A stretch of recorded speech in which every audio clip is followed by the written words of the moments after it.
Hello, good evening. Welcome to Camnet Television Main News. Today, the 3rd of January 2024. To present the news, my name is Jeffrey Ziambo. Top stories in the news tonight. The family of a murdered security guard demands justice. Lusaka's NORTHMEAD area hit by water shortages amid a cholera outbreak. Government urged to be making regular updates on debt restructuring. In international news, US removes Uganda from AGOA trade deal. In sports news, Cobra Queens skipper BARBRA wins the IFFHS award. These are more stories coming up shortly after this short break.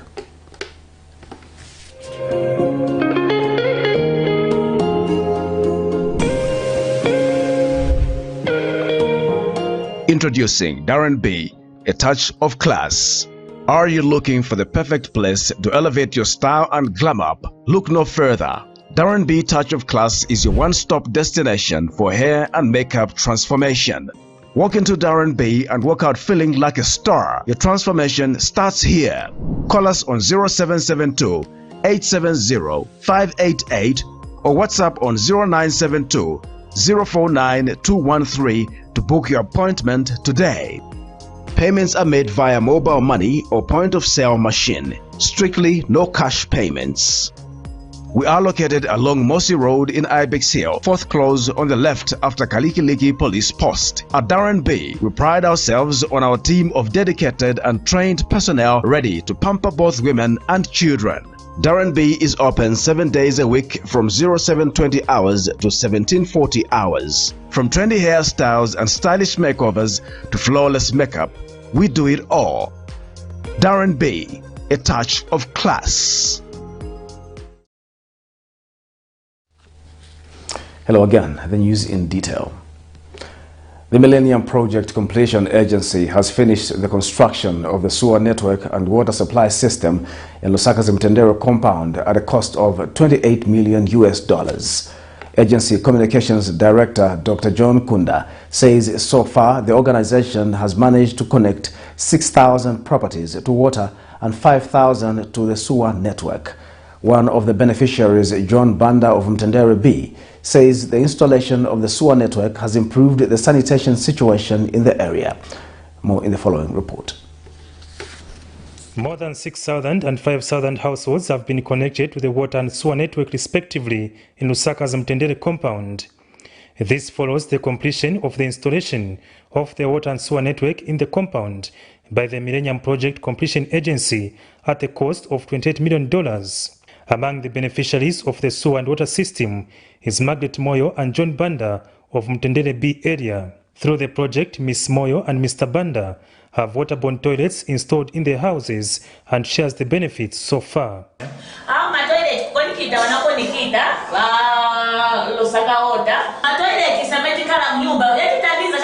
At least taleka kukumba mapitla at least. At least ezokumba kumba mambili so ezonongeka yadi. So but hapa at least siyonongeka yadi. The two beneficiaries have however called on authorities to address the erratic water supply in the area and water billing mechanism which is proving exorbitant for some. But the challenge ametakala nayo ni kani amanzi. Manzi jamne kulibe manzi leo nakole na mimi kwa hapa bali zinotawi manzi ndangaza atu sakuti. Abo icho chamana paka cha public chigudu chinja. Kuli bantu bambili. The foot na my bills at least Lusaga water and sewerage. Kali ngati mwezi ngama sewer timasensa manzi. So my bills yako at least wachitako consider na my bills kuti angalako reasonable. Kapa fixed ya utonga sikwanilisi. From the Millennium Project Completion Agency, Dr. John Kunda is Director Communications. Mtendere, as Millennium Project Completion Agency, we have managed to connect over 6,000 properties to water supply, and we are hitting about 5,000 properties to sewer networks at a cost of about $28 million. thanks to the government of the Republic of Zambia, these investments are actually proving worthwhile for the people in Mtendere. Dr. Kunda explains that the sewer and water system will contribute in curtailing waterborne diseases such as cholera, among other benefits. What we are seeing is that our children as well can spend more time studying and paying attention to school.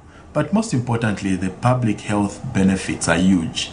You want to prevent the spread of disease in the communities. For Camnet TV News, IFFHS Kaptula, Lusaka. Some residents of Lusaka's NORTHMEAD area risk contracting cholera due to erratic water supply. The residents spoken to Wednesday, 3rd January 2023, say they have not seen a drop of water since December 14th, 2023, and that they are surviving through a neighbor who has a borehole. One of the aggrieved residents, Agnes Lubasi, is appealing to the Lusaka Water Supply and Sanitation Company to resolve the problem before they become victims of the cholera outbreak. More in the following report. Residents in some parts of NORTHMEAD, in particular Kacha Road, Mpaseli and Mwembeshi roads, have bemoaned lack of water supply to their homes since the new water pipes were installed by the Lusaka Water Supply and Sanitation Company. Agnes Lubasi of Kwacha Road, house number 2, NORTHMEAD, tells Camnet News that cholera is knocking at her door due to the erratic supply of water in the area. Mrs. Lubasi says water was last available on the 14th of December 2023, and since then they have been surviving on drawing water from neighbors that have water tanks in the area. Not easy really without water, because there are so many issues, especially with the toilet, the washing, bathing, all those. We have been reporting, they say they are putting some pipes, some new pipes. But up to now, so really it's a hassle. We have been, I don't know, surviving or struggling. We get water from some places, some neighbors, those who have tanks. And it's not every day. Once in a while, we get water from them. Sometimes we get water from the rains. When the rains come, we put buckets. We are going to see buckets on that today. It's a hot day. While others spoken to say that they have complained to Lusaka Water Supply and Sanitation Company on countless occasions, but no fruitful response has been given. You know, the complaints were officially logged in or what, but there hasn't been any follow-ups. Okay.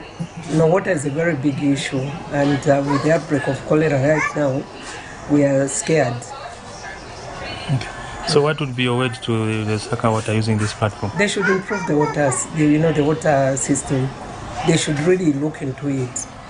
Look, this is over 50 years after independence. Honestly, we shouldn't be having such problems.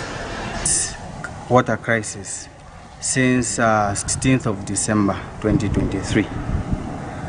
Prior to that, we used to have these short water challenges, and we attempted to apply that we do an alternative source, which is a borehole. Unfortunately, that was rejected, and the reason was that this place is properly connected, and as such we can't have a borehole done. I think it was rejected by the Lusaka City Council, Lusaka Water and Sewerage Company. Now we've had this problem, and I'm aware that there has been over 3 complaints done. The authorities guaranteed that they would work on the problem. We've had some people visit and check what is going on. Unfortunately, we've not been informed. Meanwhile, a check by Camnet TV in Mutendere Township found a similar situation where residents have had no water supply for the past 2 days and were drawing water from a nearby borehole. By broadcast time, a comment from the Lusaka Water Supply and Sanitation proved futile as they were unable to give a comment. As of 3rd January 2024, cholera cases recorded in the last 24 hours stood at 257 cases, 16 deaths, 186 discharges, and 455 inadmissions from 18 districts in the country. Cherish Sibote for Camnet News, Lusaka.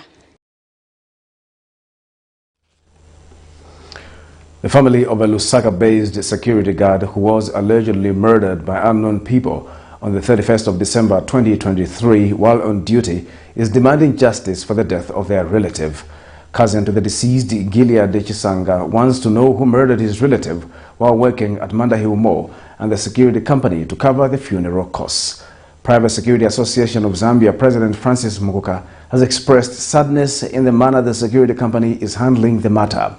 Meanwhile, police confirmed the incident to Camnet News. Details in this report.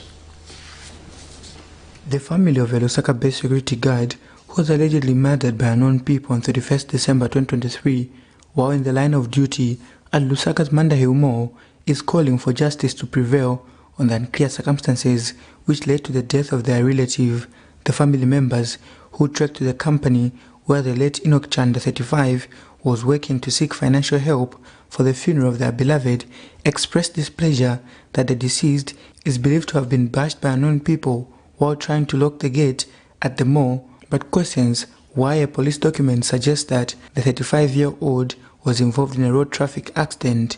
But cousin to the deceased, Gilead Chisanga, expressed disappointment by the security company's move to release 3,000 kwacha as funeral grant for the deceased. N'abashabena mwabo n'abana bali 4 tuilishanya okuti indalama batupere 3,000 okushitamo kofini nokushitamo ifyakulya pamaliro ero na fimbi fyashara na ichepa tairingire kampani yo alebo mbaka eifwilo kutaprovide wanu abana balefwa iko kuma skulu bamukamfwirwa balefwa iko kulasa kama na abana ingachako bati kampani yasumine amatontonkanyo yani ile palwani ukuti bakamupere kwenchito ya kuti akalebo mbakalelisha mu abana bantu uli omuntu ewalelisha abana ewalesa kamana na family ewalesa kamana bawuji na banyina. He was at his post at Mandahill in the car park, so we don't know whether it's the thieves that came. He locked the gate. When they were trying to come out, he locked another one and then they bashed him together with the gate. So now what our concern is now is that the company where he was working for, IFFHS, hasn't been very cooperative with us. We only received 3,000 kwacha for the funeral, as a funeral grant, which we feel is not enough. 3,000 kwacha, if we buy mirimi, we buy the coffin, it won't make there. Now if we have to do the post-mortems, we have to run around also to just make this program to work. Otherwise... The Private Security Companies Association of Zambia President Francis Mukuka has expressed disappointment in the manner the security company is handling the matter and called on the Zambian government to pay a critical eye on the labor policies of the country before implementation, citing gaps. What can you do in a 3,000 at a funeral? Because not even a 3,000 that you can hire 2 buses. Because what bus from the funeral house to the cemetery and go come, I think it's about 1,000. So and it depends with how many people this bus will carry. So we came here just to make sure that the G4, we negotiate actually with the G4 so that they can also add up.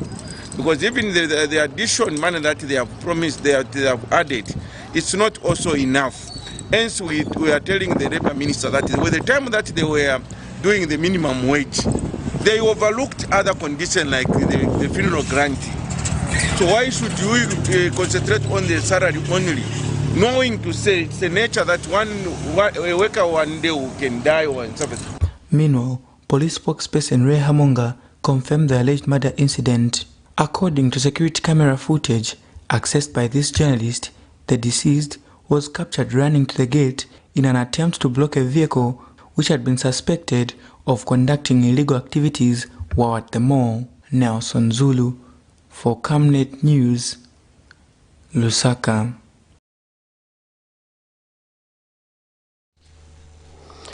Some Lusaka residents have expressed mixed feelings over the increment in person-to-person mobile money transactions effective 1st January 2024. Minister of Finance and National Planning, Stumbeko Msokotwane, in the 2024 national budget adjusted upwards levies on person-to-person mobile money transfers effective 1st January to between 80 ngwe and 1 kwacha 80 ngwe. One of the residents, Costa Sinyangwe, tells Camnet News that the increment is welcome, but urged mobile service providers to address challenges of poor network accessibility. More in this report. On September 29th, 2023, during the 2024 National Budget presentation, Minister of Finance and National Planning, Stumbeko Msokotwane, announced the introduction of a levy on the transaction value of person-to-person mobile money transfers between 80 ngwe and 1 kwacha 80 ngwe. He proposed the fee structure of between 1 kwacha to 150 with an 80 ngwe increment, 150 to 300 with a 10 ngwe increment, 300 to 500 with a 20 ngwe increment, and 500 to 1,000 with a 50 ngwe increment, respectively. Mobile Money Transaction Levy Act 2023 was Monday 1st January 2024 activated as announced by Finance and National Planning Minister Stumbeko Msokotwane in his 2024 national budget presentation. However, the introduction of the Mobile Money Transaction Levy Act of 2023 sparked mixed emotions from members of the public. Some members of the public tell this journalist that the levy for person-to-person transaction is welcome but calls on service providers to improve their network connectivity. It's a very good move to them. Yes, and the other thing is that for them to proceed on that move, at least they must improve on their terms of services. As you all know, we've got very bad terms of services. Talking of the networks, and let's say the callings, yeah. So we welcome the move, but they should increase on their services. Others explain that the introduction of the mobile money transaction levy is unnecessary given the current economic situation in the country. Mobile money transactions, to my side, I would say that people as it is now, with the geo economy, to my side, I think if it can be the way it is now, it can be okay, because we differ the way we find money. Others are working in government, others in public facilities. So for me, as it is now, it's okay. Meanwhile, the Mobile Money Business Association President, Panfred Hasweka, says the decision was rushed by the government. Mr. Hasweka expresses worry that consumers will shun the digital platforms, which may affect the mobile money business, which is dependent on how many transactions agents are able to facilitate in a day. It's not going to be okay with those that won't be managing in terms of sending money, because 18 ngwe is just too much. It's equivalent to 1 kwacha. So what of those that won't be having money in their accounts? It's always been that this introduction was rushed. We feel government didn't do a lot of stakeholder engagement, didn't take into consideration a lot of factors. Because you know, consumer behavior is unpredictable. So what is now going to happen is consumers are going to be charged the additional fees. For them it's cumulative. It may seem as if this is a small amount, but it's on top of what consumers are already paying. So at the end of the day, we may have a situation where consumers begin to shun leveraging these digital platforms to, make transactions and erode the gains that we have made in as far as expansion of financial inclusion is concerned. For the business, our worry is that once consumers begin to shun leveraging these digital platforms, at the end of the day, we are going to see a reduction in the average transactions that agents are able to facilitate, and hence this will lead to reductions in commissions. Cherish Sivote for Camnet News, Lusaka. The Movement for Multi-Party Democracy, MMD, has dismissed allegations that its party president, Nevas Mumba, is tacitly lobbying for a job in the UPND-led government. Party acting spokesperson Brenda Philip says Dr. Mumba agrees with what the current government is doing because the two parties share the same values. The former vice president has been tagged as a praise singer after his recent press briefing where he highlighted some issues affecting the nation.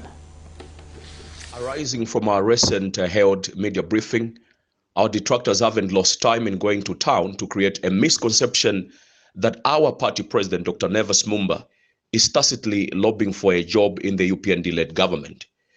They have never taken time to understand that our forged alliance with the United Party for National Development is purely on the basis of shared values and nothing else. They are disappointed in knowing that as MMD, we have completely shown no interest in supporting their hateful agenda in fighting a president who is spending himself to clean up the huge mess that they left behind, owing to their recklessness and profligate spending. We therefore advise all progressive Zambians to ignore the concocted stories that our party president, Dr. Nevis Mumba, is being courted for the position of Minister of Foreign Affairs. The Economic Freedom Fighters EFF leader Kasonde Mwenda has bemoaned the lack of updates from the government on the debt restructuring process, which experienced a hiccup last year. Mr. Mwenda says Zambia needs frequent updates on how far the process has gone, as opposed to getting such updates on international media. Mr. Mwenda has demanded that production resumes at Konkola Copper Mines, KCM, and that workers be paid the 2,500 kwacha and 20% salary increment promised by Vedanta. And the opposition leader is disappointed with the government's decision to stop the search for trapped miners in the Senseli mine. Here's a report. Towards the end of last year, over 30 small-scale miners were trapped at Senseli mine in Chingola district on the Copper Belt. As of Tuesday, December 26, 2023, Copper Belt Minister Elisha Matambo gave an update on the accident where he disclosed that the operations may take a little bit longer. The operations team have had serious challenges in terms of the operations. We had heavy rains, I think, the past 1 week, which has made the entire week very difficult, both on site 2 and site 3. I don't want to talk about site 1. I'm sure we concluded that we are trying to acquire the machinery, which I think may take a little bit longer. And the operations there, we said, may take about 2 weeks. 2 months. But opposition Economic Freedom Fighters EFF leader Kasonde Mwenda has expressed displeasure with this pronouncement, wondering why government could not seek assistance from other nations if it has no capacity to continue with the operations. On the area issue, they were saying government has actually even retrieved all the machinery that had gone there to dig. They have put it back. So please find out for us why. And I hear they plan to resume in April. I don't know what they'll be looking for in April. Serious exhumation of those bodies. But as Economic Freedom Fighters, we refuse that we go on holiday, that we go partying while those boys there in Chingola continue wasting out in the soil until August ahead. So we would want to send you again, out of respect, that you go ask the government how it has unilaterally, without consulting stakeholders, decommissioned the search of our fallen comrades. Speaking at a media briefing in Lusaka, Mr. Mwenda also expressed discontent with a lack of update from government on the debt restructuring process, which experienced a hiccup late last year. It's unfair that as Zambia we should be hearing how our debt restructuring program is going through Bloomberg, through CNN. After the G20 framework, upon which President Akandechilema had been enlisted to help restructure this country, we were expecting the Minister of Finance to have come and explained to the country that the G20 framework, upon which we had hinged our hopes for debt restructuring, had fallen. This government has not restructured even a coin. And they owe it to the people of Zambia who elected them They shouldn't tell us about, no, PF did this. Yes, we know. The opposition leader also spoke to the continuous depreciation of the kwacha. As at 15 hours of Wednesday, January 3rd, 2024, $1 was selling at 26 kwacha 7 ngwe. Vincent Piri for Camnet TV News, Lusaka.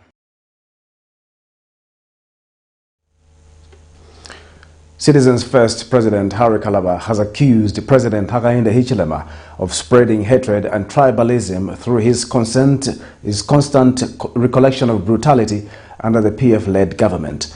Speaking in an interview, Mr. Kalaba claims Mr. Hichilema's sentiments during his New Year Masuku address in Choma, where he said Tongas were being beaten at Lusaka's intercity bus terminus, is divisive. Mr. Kalaba has since challenged the head of state to name at least 2 people that the government has compensated after being hacked in the previous government, failure to which he must focus on reconciling the nation. More in the following report.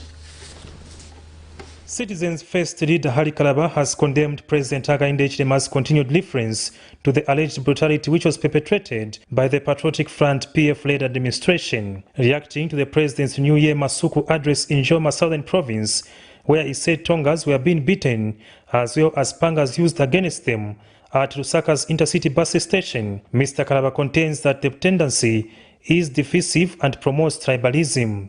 He must know that as head of state, he has an inescapable responsibility to unite us. And it is very wrong of him to continue referring to us in regions. I think he must be the one to refer to us as one. Speaking in an interview with Camnet News Wednesday morning at his office in Lusaka, Mr. Kalaba says Zambians already dealt with the alleged brutality matter by removing the PF from government.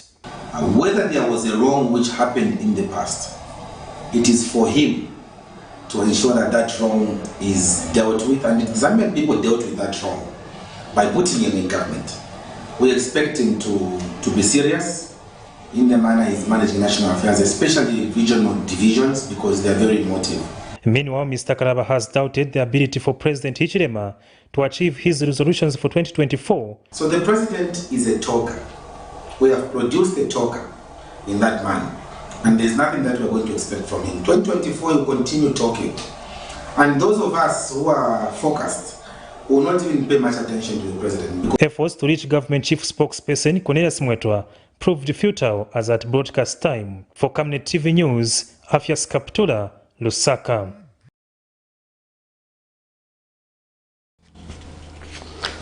Former First Lady Maureen Mwanawasa has asked the Lusaka High Court to determine through a trial the case where she is sued by the University of Lusaka. This is in a matter in which late President Levi Patrick Mwanawasa's widow, Maureen Mwanawasa, and Attorney General are sued for allegedly preventing the handover of the retirement property to the University of Lusaka. Esther Chipasi and Ghanaian Mustafa Kwabena Osman petitioned the Lusaka High Court, alleging that the former First Lady had refused to vacate the premises of the property, which was being guarded by armed paramilitaries. More in this report. The Mwanawasa Retirement House legal battle continues, with the latest development on the case seeing former First Lady Maureen Mwanawasa requesting the court to determine the case where she has been sued through a trial.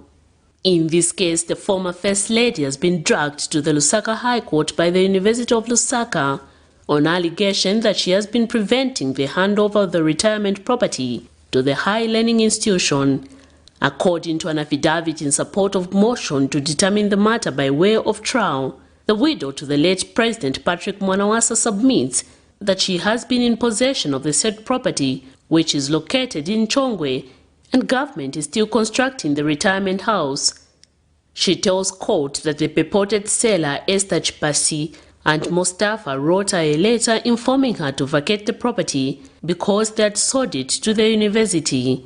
She further submits that when the learning institution attempted to forcibly take possession of the property, through her lawyer she expressed interest to join the case, which Esther Chipasi had commenced before the High Court. In this matter, the initial buyer of the late president's property, located in Chongwe, Esther Chipasi, and Mustafa Kwabena sued the Attorney General and the widow, Mrs. Maureen Mwanawasa alleging that she has refused to vacate the premise of the property which was being guarded. The petitioners in their previous submissions had also told court that the former First Lady's brother and sister are accommodating in the property in question. The duo is seeking a declaration that the Attorney General's action to deploy military personnel on the property in order to prevent UNILAS from enjoying a quiet possession of the property is a violation of their right to protection, and this has also affected them as petitioners. The two are also seeking a declaration that the former First Lady no longer has both beneficial and legal interest in property. In their previous submissions before court, the duo had claimed to have purchased the property in question in 2017. Miriam Kaimba, reporting for Camnet TV News.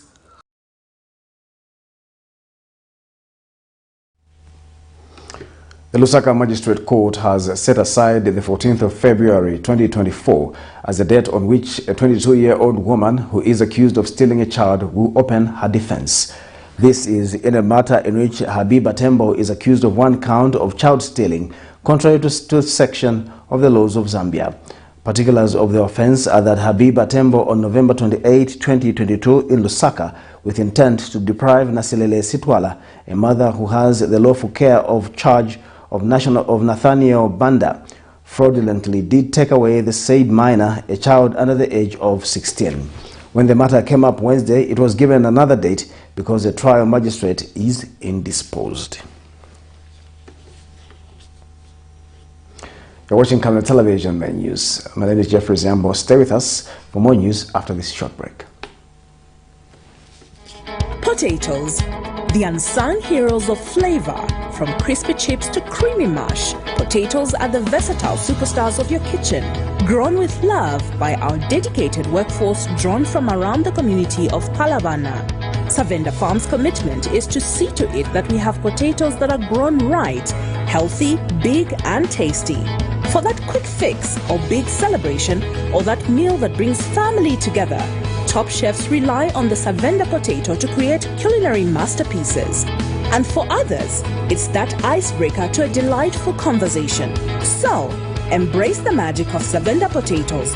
They're not just a side dish, they're the heart and soul of your kitchen. Savenda, save nations, develop Africa.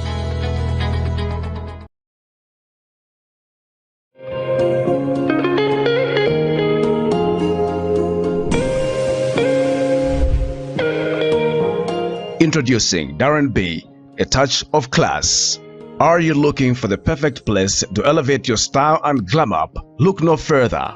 Darren B Touch of Class is your one-stop destination for hair and makeup transformation. Walk into Darren B and walk out feeling like a star. Your transformation starts here. Call us on 0772 870 588 or WhatsApp on 0972 049 213 to book your appointment today. Payments are made via mobile money or point-of-sale machine. Strictly no cash payments.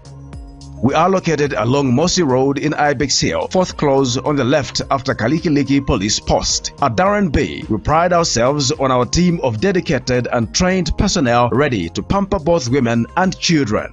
Darren B is open 7 days a week from 0720 hours to 1740 hours. From trendy hairstyles and stylish makeovers to flawless makeup, we do it all. Darren B, a touch of class. Water is life. Each drop counts and each must be cherished. Our tried and tested product meets all international standards. With our smart drip technology, we aim to deliver precision irrigation designed to reduce blockage and wastage, ensuring a high yield. RenGlow, your smart irrigation partner.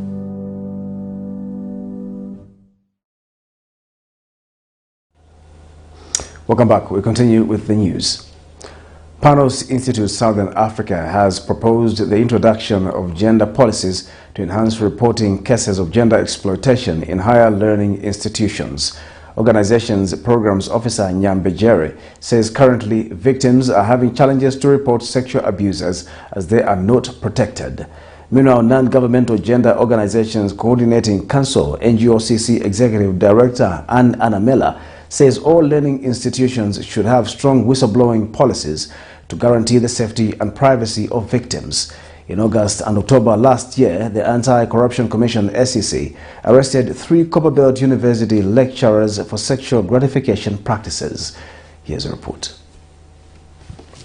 In August and October last year, the Anti-Corruption Commission SEC arrested 3 lecturers of a named university for corrupt practices involving sexual gratification. This brought discomfort among gender organizations whose concern is the well-being of girl children as well as the general public. Panos Institute Southern Africa is therefore proposing the introduction of gender policies to enhance reporting cases of gender exploitation in higher learning institutions. This is something that I think should be condemned to the highest level, and how the higher boards in terms of Ministry of Education and institutions that are in charge of these particular faculties can come in is by introducing gender policies.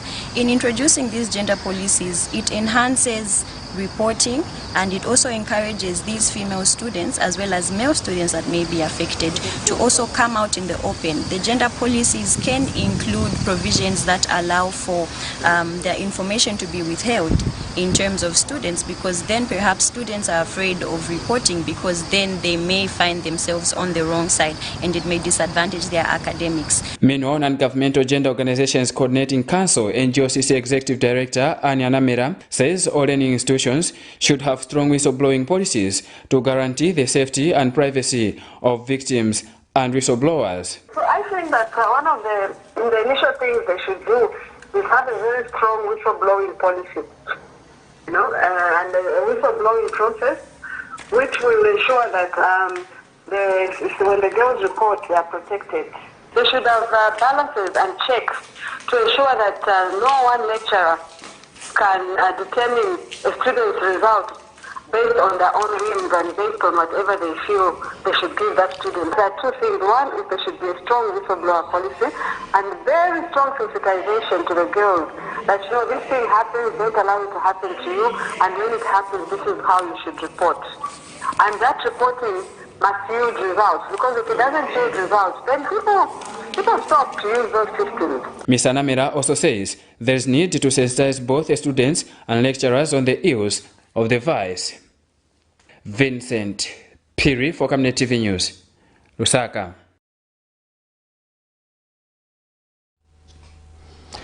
A group of civil society organizations has petitioned Minister of Mines Paul Kabuswe over the delay for Vedanta Resources to fully take over Konkola copper mines. The consortium wants Mr. Kabuswe to update the nation on the exact time frame within which the government will conclude the KCM Vedanta legal transition process, as well as withdraw the provision liquidator Celine Naya. Speaking after presenting a petition Wednesday morning, consortium leader Samuel Banda says the government must expedite the KCM Vedanta transition process and finalize it by mid-January 2024. Meanwhile, Zambians for Unity, Peace and Development ZUPED President Ronnie Jerry says the government should ensure that the mining sector runs smoothly to aid the economic recovery. We have officially petitioned the Minister of Mines and Minerals Development, Honorable Paul Kabuswe, to update the nation on when exactly in which government will finalize the KCM Vedanta transition process, withdraw the provisional liquidator, and allow Vedanta Resources to take full control of KCM so that they can begin to implement their investment commitment and help us restore national economic development. In our petition, we have emphasized that we want the Minister of Mines to expedite the transition process and ensures that it gets to be finalized by mid-January 2024. Be very quick in sorting out issues that will help us export, resources so that we can get the much needed foreign exchange to stabilize the kwacha and also to develop our country.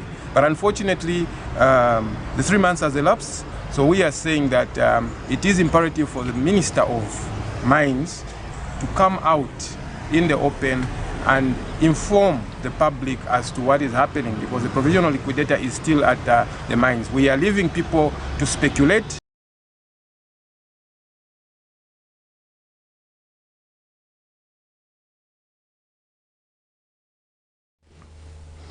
This is Camnet Television Main News. We'll take our second and final break. Join us for more news after the break.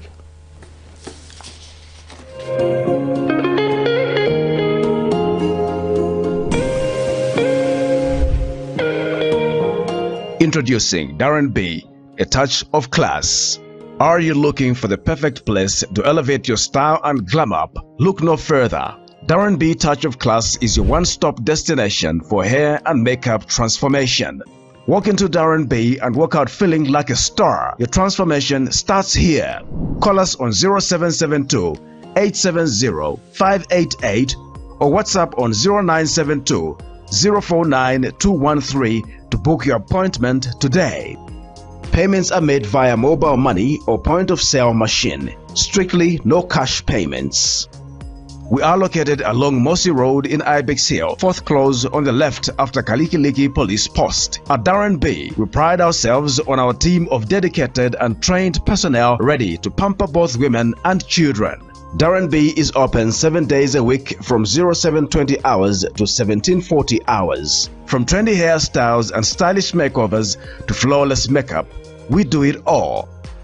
Darren B, a touch of class.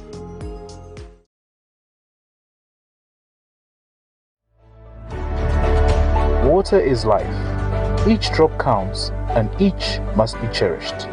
Our tried and tested product meets all international standards. With our smart drip technology, we aim to deliver precision irrigation designed to reduce blockage and wastage, ensuring a high yield. Rain Glow, your smart irrigation partner.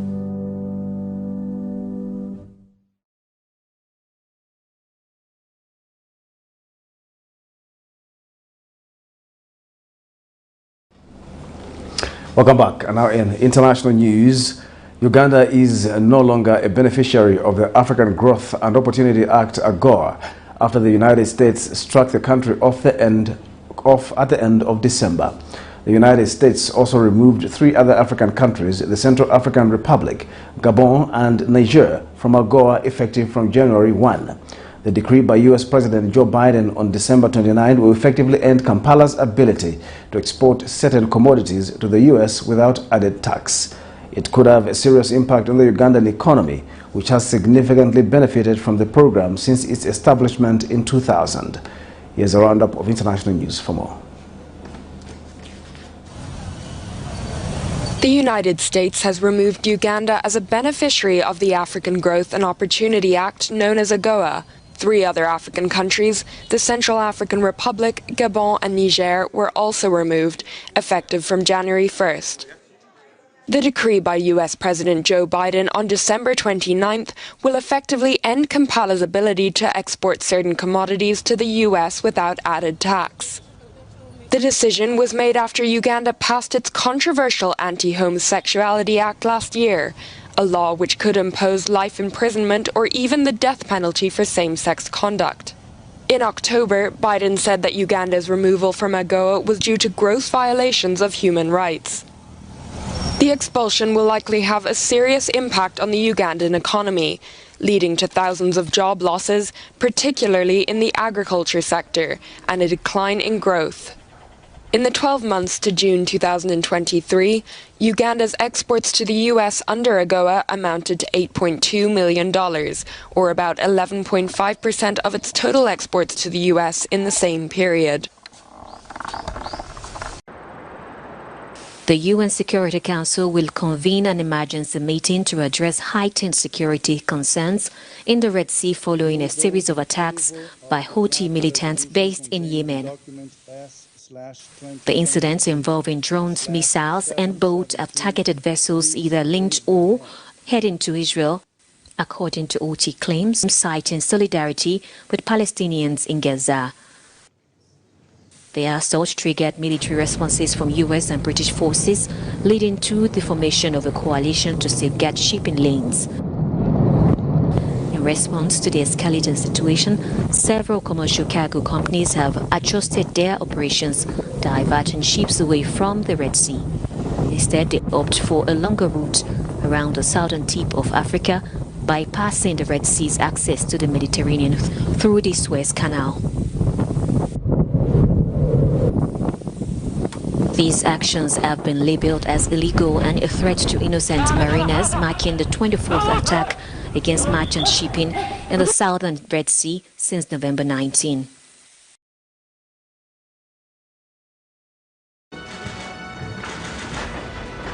Egypt's President Abdel Fattah al-Sisi has pledged support for Somalia following a deal announced on Monday between Ethiopia and Somaliland.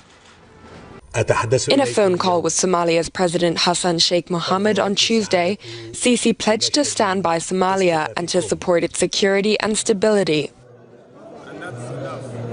Somalia on Tuesday condemned the deal as a violation of its sovereignty and called for international support.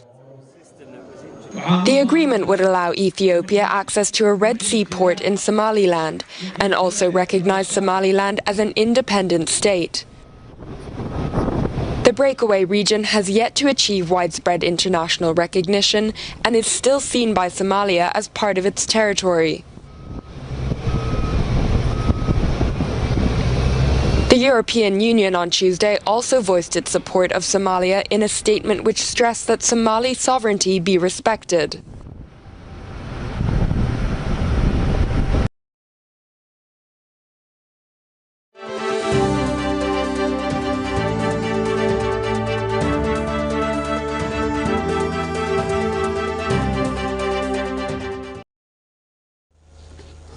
Now, in sports news tonight, Copper Queens captain BARBRA BANDA has won the 2023 IFFHS award for the women's best international goal scorer.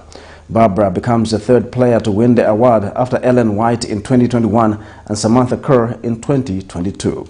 Playing her trade in China, BARBRA became the second goal scorer in the Super League with Shanghai, but she was very effective with Zambia's national team, scoring 15 international goals in 2023. The 15 goals allowed her to keep the world leadership for international goals in 2023 before IFFHS Women's World Best Youth Under-20 player Salma Parolero with 14 goals, 6 for FC Barcelona, 8 for Spain, and last year's winner Samantha Kerr with 13 goals, 5 for Chelsea and 8 for Australia. Rachel Kundananji is fourth on the list after she scored 12 goals for the Copper Queens in 2023.